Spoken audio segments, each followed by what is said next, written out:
Welcome along to the latest edition of the David Power Jockeys Cup. I'm delighted to be joined by Brian Hughes, champion conditional, 3 times champion jockey, and nearly 1900 winners when I was doing my research last night. Brian, obviously the first point we need to start with, we were going to record this earlier in the week, but it was wrong to do so. Like all of us, we've been rocked to the core with the news of Michael O'Sullivan, and thoughts very much with his mum and dad, William Burney, his partner Charlotte, brother Alan, and all his immediate family. Just tragic. Yeah, horrific, Niall. I mean, it is a dangerous game, but you never sort of believe them things are possibly going to ever happen. Obviously, I didn't know Michael very well, just to say hello to, and one thing and another. But talented lad in the saddle, but an absolute gentleman out of the saddle. And when you're reading through all the people, what they're saying, that's the common thing. What a nice person he was. And it's just tragic. I mean, we're all obviously aware when Kieran Kelly and Sean Cleary and so on, people that got lost their lives. But it's just, yeah, obviously John Thomas McNamara, but it never gets any easier. But obviously thoughts and prayers with his family and his friends, because they're at a huge loss. Yeah, absolutely. And his father, William, he's not man of many words, but how he got up and spoke at the funeral the other day for 10 minutes. And just quality, just, Yeah, you know, incredible, incredible. really. Yeah. I mean, look, we all have children, and the thought of losing one of them is just Yeah. doesn't bear thinking about. Um, yeah, what a man! What strength he must have to get up and do that Yeah. is just unbelievable. I laid my dad to rest last Christmas. And the thought of getting up to speak during it, just like, and that was my father who lived a good life, you know what I mean? Yeah, I But understand. I Yeah, just a better person than me, end of story. But just the thoughts will this. continue with the family. Yeah, absolutely. Just exactly. Yeah, I mean, it's something stupid, but I bought an old horse for my wife to train as a pointer off Eugene O'Sullivan. And I was actually riding him out on Sunday morning when I was reading Mm. the text, and Michael had won 3 or 4 races on the old horse, and it hit us then. I thought, God, like what a loss to racing, but to obviously to the whole, you know, everyone, Mm. Yeah, to lose such a talent. and the Sullivan family are steeped in point street, the national hunt racing. Jack the Bromhead, obviously the Bromhead family, and 14 years ago, Jack Mm, Tyner. So they're families who know the risks. It doesn't make it any easier, yeah, and thoughts very much with them all. yeah. Look, obviously, it'll have hit home for the Bromhead family and the Mm. Tyner family and the McNamara. Yeah. People like, I mean, they've been brought up around horses all their lives, and you just don't ever want to believe that stuff like that is possible. Obviously, we're all aware of the dangers, but you always hope that a few broken bones later Mm. you'll be fine or whatever. But yeah, look, obviously when things like that happen, I mean, I'm sure it's rocked racing Yeah. as a whole, but them families especially, I'd say they really felt it, Absolutely. because they know what the pain is like. Obviously we can all surmise that, because when time passes by, as you say, 14 years ago since um Jack Yeah. Tyner, and it doesn't seem like No, 14 it years doesn't. ago, but time passes by. But them families, they'll feel that Yeah. every second of every day. Yeah. No, absolutely. Absolutely. How hard is it for jockeys to continue? I know you've got to put it in the, you understand the risks. Is it 1 in 10, 1 in 15 horses you get a fall off? But Hmm. how hard's it been this week? Yeah, it's been difficult because, look, obviously, I mean, you're not going out thinking, oh, I'm going to get injured or Mm. I'm going to get a fall or, worse. You just look, I mean, like, obviously, when you're younger, you don't really understand. But when you've got, I'm nearly 40, so like I've got smaller children and thinking, if they were to grow up without the father or, the mother or whatever, it sort of, it makes you think like, it is a dangerous game, and um, you just don't ever want to believe something like that would Mm. happen. I mean, obviously, yes, you're right. You have to put it to the back of your mind because you are an ex-jockey. You can't go, you can't go around with a slightest bit of doubt in your mind, because then things will go Mm. wrong. But yeah, as you say, we're all aware of the risks, but you always just hope and pray that Mm. nothing like that bad happens to you or someone you know. Yeah. You just said you're near 40. I didn't want to bring it up. Full set of black hair still, but what is it? 2002 you rode your first winner in the flat, wasn't it? Yeah, at your home track, Was Downpatrick. that your first winner? Oh, Yeah, couldn't have been any better. my first.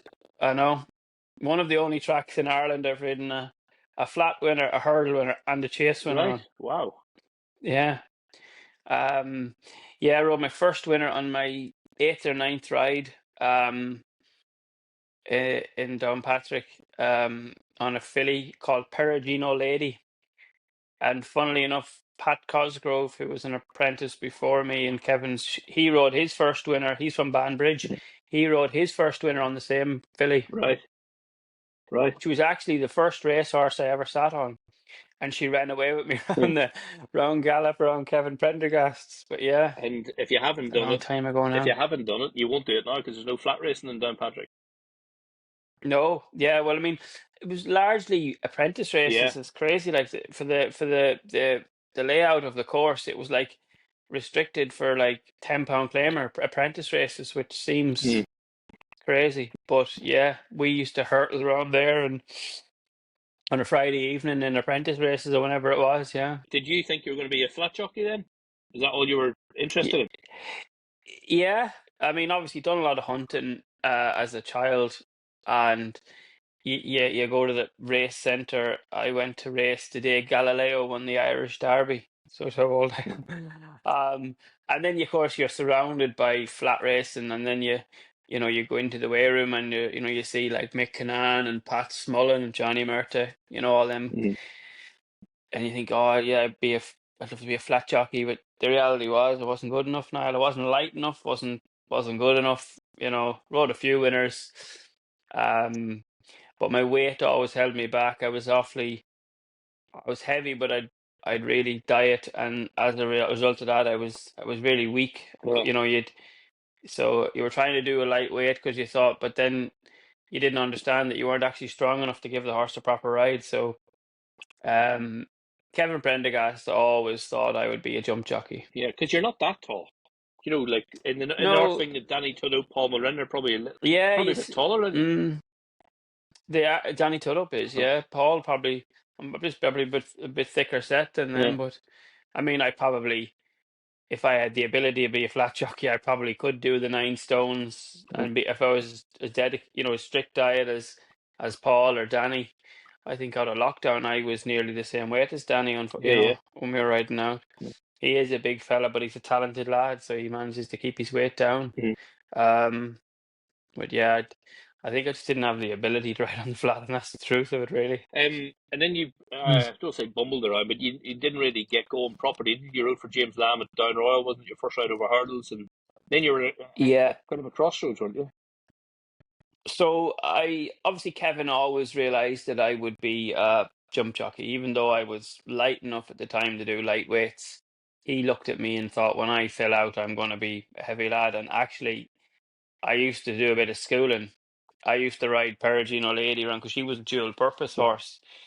I'd ride. Kevin had 4 or 5 jumpers at the time, and they were okay. Like, go to a bit at Leopardstown at Christmas, and the late Kieran Kelly used to ride out them or come in school them, and I'd give them a lead. There's like an eight flights of hurdles in a circle around the round gallop on the Curragh, around the sand, the outside of the sand, and I would lead the boys round. And Stephen John Crane would have been there as well. He was a £7 claimer, and Gareth Cotter was another one. And so I'd sort of started schooling, but obviously on a weekend, because James Lamb is my local trainer at home. When I'd come home from the racing school, I'd go right out for James, and he'd have me schooling loads of horses. We got great experience there, and then he actually gave me my first ride over hurdles on Boxing Day at Downroyal Right, on a horse called Bowley's Pride. right. And then how I, did England I come about? struggled away on the flat, riding out winner here, a couple of rides there, and then I was obviously moved away from home at 15, was starting to get a bit disillusioned because I was struggling with the weight, struggling to keep getting rides or good rides. like Kevin gave me what he could, but he had a lot of apprentices, and then it came to the end of the. It was actually halfway through the season. Um, Kevin O'Ryan, who was my agent, managed to get me on a ride for Jim Bulger at Gorham Park on a Sunday, and had a light weight, and I think I starved myself for 3 days, never had or drank a thing, and went and won on this filly. And Howard Johnson happened to see it, and obviously with the link I have with Kevin O'Ryan and Mouse O'Ryan, I used to ride the yearlings away for Bobby in the winter time because there was no racing in Ireland in the winter. After I'd ride out for Kevin, so just by luck, I'd ridden all the Graham and Andrea Wiley had bought a load of yearlings, and I'd when were broken in, I'd rode them all away. So obviously that was the link. Howard happened to see me ride the winner, and he must have been speaking to Bobby, and he says, "Oh, that lad rode your yearlings away." Anyway, fast forward a couple of months, and Bobby said, I must have been speaking to Bobby and said, "I'm getting sick of riding on the flat. I can't do the weights, and you know, struggling." And he said, "Why don't you try your hand at jumping, and I'll get you a job at Howard Johnson." So um, that was, yeah, I started at Howard's on the 1st of October 2005. And you were fairly quick when you rode Weatherby Bob Justice, was it? No. I had a couple, yeah, within a couple of weeks, I had a few rides. My first ride was at Sedgefield in a bumper on a horse called Silver Dollars, and he hit me a headbutt at the start and bust my nose, so I went round with blood all over my face, and that was the introduction. But yeah, my first winner was on a filly called Renata in a 3-year-old hurdle the same day as the fighting fifth, so I'd had a winner quite quickly. She was a 3-year-old filly, first time over hurdles, and she's turned out to be a good old broodmare. Actually, she's bred Brunswick Royal, Nutswell, and them Right. sort of Right. horses. So, and then yeah, I rode Bob's Justice, Albany. My first 6 months, I was quite fortunate because obviously Graham Lee would have been stable jockey at the time, and there was like Ingles Drever, Phillies. Callis, No Refuge. I mean, the talent Royal Rosa. There was all these horses, and obviously Graham would go down to Newbury or Cheltenham on the weekend, and there'd be a couple of rides going up here. Myself and Alan Dempsey would sort of ridden them, and yeah, I was lucky that obviously claimed off is a horse like Bob Justice, Albany, Supreme Leisure, all them sort of old horses, and I Mm. managed to get a couple of winners on them. Mm. So sort of got me rolling away. I think in my first 6 months, I rode 11 winners over hurdles, which I'd never ridden 11 winners in a season in my Yeah, life. It yeah, was like 6, 7, 8 winners was the max, yeah. you know. And then fast forward 2008, wasn't it? Champion Conditional. Yeah, it was funny. Then obviously Graham went to Ferdy's, and Paddy came up here, Paddy Brennan, and I struggled like crazy then because obviously, you know, Paddy rode the majority, so I think I rode 3 winners the next year, and I was getting sick of it, to be honest. Were And you close to packing in at any um, time? I was, yeah, I nearly went home. Um, Struggling. I bought a house, struggling to pay the bills, and I I actually had a job with Nigel Twiston Davis. Went down and rode out, and was meant to start there in the July. Fergal O'Brien was his head lad, and obviously I'd left Howard's. And I was obviously living up here, and I was just riding out for a few different people. And Howard Johnson's wife's father, Ray Hawkey, Yeah, the nice man. late Ray Hawkey, lovely fella, lovely man. Him and his wife used to like looked after me like a son, really. And Ray got me a ride for John Wade one evening meeting at Sedgefield, a horse called Polar Gale, and he won. And then got a couple more rides for John. I think that at a double that night, I rode a winner for Bob Woodhouse, sorry, on a horse called Ticketeel. And then I just started getting rolling that 2007, 2008 season. And by the end of the summer, I'd ridden 10 winners, and I was just starting to get going, and sort of thought, I had the ball rolling. I didn't really want to leave and go down south and having to, restart everything all over again. So I stayed up north, started riding up for Alan Swinbank, and he held my license. And yeah, that season I was champion conditional. I rode 39 winners, so that was sort of the start of it, really. And then from then on, I've just tried to progress every season and ride out for anyone and everyone, ride Yeah. for anyone. And just, yeah, I think the next season I rode 50 winners and just kept trying to creep it up and up, yeah. And then from 15, you rode 100 winners every season since, haven't you? Welcome up. Yeah, well, yeah, different jobs, obviously. Started riding for Malcolm Jefferson by pure accident. Got a spare ride on a horse called Makeda, and he won a novice chase. And I started riding a few for Malcolm, and then the next season I rode the majority of them and I think I rode 86 winners, and then the following season I rode 100 winners. Um, and then I was lucky enough that I've maintained that since then. I don't know, I think it's about 10 seasons or Yeah. 11 seasons, I think. I'm Yeah. not sure. It's some going, some going. And then COVID came. That was your first season being champion. Yeah, so obviously I was knocking on the door, knocking on the door for a season or two.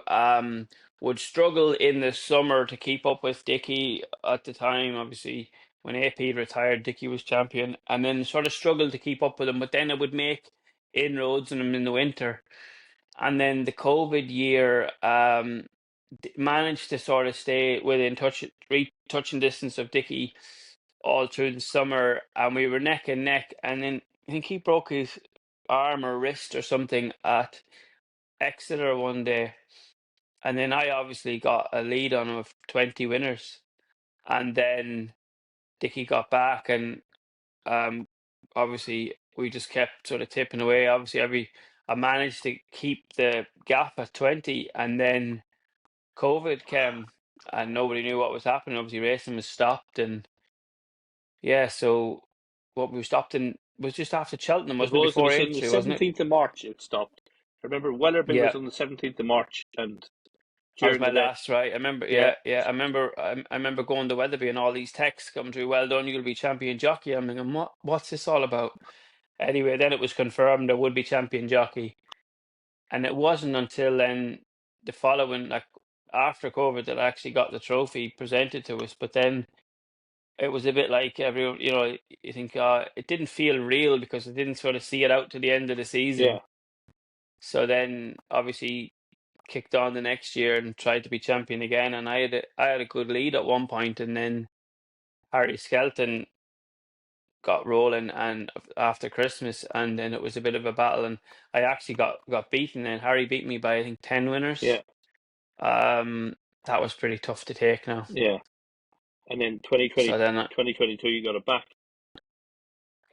yeah, literally I sort of sat and I thought, right, I can sulk and I can wallow in self-pity, or I can kick on and put my head down and work even harder. So I literally, there wasn't a race I didn't ride in that I took every ride. I never turned anything down, just rode everything. My agent was brilliant. Donald's horses were just in serious form. I mean, honestly, there was horses winning 2 and 3 races that like you thought were no good. Yeah, Um, Everything just clicked, yeah, and I managed to ride 204 winners, and I think there was either 199 winners to the second person. So like I literally, yeah. I think Sammy was second with 105, I think it was. So Peter Skidmore, So Tony McCoy, Richard Johnson, yourself, the only people to drive yeah, 200. Some going, yeah, isn't it? for two, unreal. And the way it happened, I mean, I rode my 100 winner on a little horse called Dreams of Home at Ayr, I think it was October, and then I rode 150. I think you were there at Carlisle, um, on a horse called Maximilian, Yeah, in a bumper for Donald. And then my agent said Richard was there that day, and he's like said to the press in jest, "Oh, we're going to go for the 200," and it just seemed like crazy. But then, sort of towards the end of the season, yeah, literally 3 days before the end, I think I'd been to Fakenham for on the Monday, Sedgefield on the Tuesday, and then went to Perth. And funnily enough, Dreams of Home was the 200 winner as well. right. And it was good because the AP was there, Peter Scudamore was there at the track, so it was yeah, it was quite fitting. Did that mean way more? Because what happened during COVID, You don't fluke Mm. Jockeys Championship, even if it did stop a month earlier or whatever. Yeah, But did it mean way more to say, look, I've done yeah, 200 as yeah, well? yeah. It did. It was something that I look back. I remember it was exhausting. I mean, I remember that when it happened, I actually just sat. Everyone was going out in Perth on the night, and I just sat in the hotel on my own, just sitting, just like staring into space, basically thinking, like, did that really happen? I was literally just exhausted. Um, but yeah, it was brilliant because then obviously got to go to Sandown, got to really enjoy it. Mm. A busload from Yorkshire. All my family came from, like, obviously I have sisters all around the world, and they all came, so that was great. And Sandown were fantastic. They gave us a box for all my family, and yeah, it was a good old day out. And you look back and think, geez, I should have. Not that I didn't appreciate it, it's the wrong word, but you sort of take them things for granted at the time because you're sort of, as a jockey, you're focused on tomorrow, the next day, the next Yeah. season, the next, and and you just realize how hard it is to achieve And then, because you need so many things to go yeah, right. Like your horses, your yard have to be, in form, and you know yourself, a, you've a, had jockeys a, in them situations, and a broken you collarbone know. here or there, do something trivial. That Yeah, I mean, but like them things, and then you've abandonments and stuff, and it just the weather was on you your need a side. lot Yeah. of, yeah, everything. And honestly, I had a good clear run with injuries and no suspensions, and you know, and then no abandonment. So then you didn't mean, like, if there was two horses for the one race, one could go there. They weren't like Mm. stacking up on each other, and you weren't like having to ride one and missing the winner on another one. So just everything clicked. It was just, yeah, And then you done it in a bit weird. 2023 again. Yeah, did it again in 2023. Didn't ride the same amount of winners. The horses just started to just sort of peter out at the end of the season. I think I rode 165 winners. Um, and yeah, then I got beaten at the year after, and I'm getting beaten this year. But Yeah. But still, it's the way. if you retired today, like 1900 winners, 3 times champion jockey, breaking the 200 barrier, unbelievable career. Considering like you were nearly Yeah, going to pack in at one point. Unbelievable. yeah, I just, I've struggled riding big winners because I just haven't had the opportunity to get Yeah. on But a you get Paul Tarnend, who obviously rides Willies. You'll have um, Nico.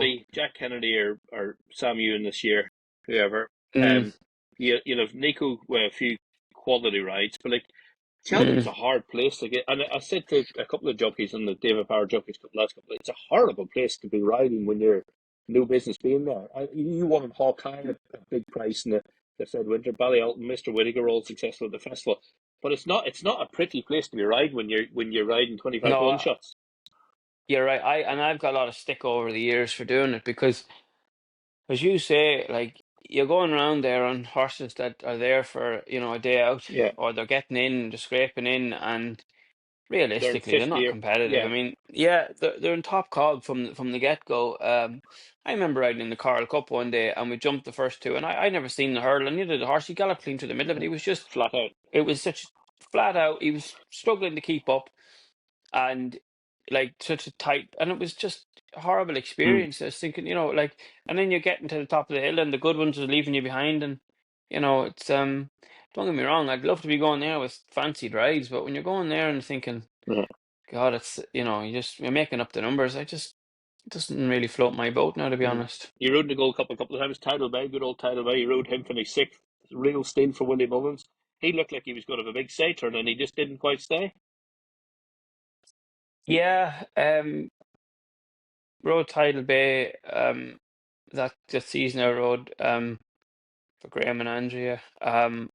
And he ran okay. He ran like second in the Betfair chase, and had won a Cleve Hurling on the year before, and he was second in a Cotswold chase to McCoy rode it, the grey horse that won the national of Mr. Hales's Neptune Cologne.